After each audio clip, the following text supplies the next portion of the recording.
you had one piece of advice and one piece of advice only to give aspiring authors, what would that be? I would find someone who I really trust, like my librarian or a bookseller, someone who reads a lot. Maybe my mom, if my mom is a very gifted reader and vicious. And I would have her read, and anytime, for whatever reason, she stopped, have her draw a horizontal line. So she starts thinking about what's for dinner. She starts, she couldn't remember what just happened. Like, what's the character's name? Like, for whatever reason, her eyes leave the page, have her draw a horizontal line. She can cut any words from the page, $1 a word.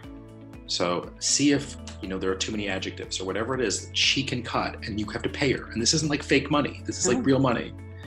So tighten everything down and really make sure that there's narrative momentum. So it's a two-parter, but it's sort of, they can do it all.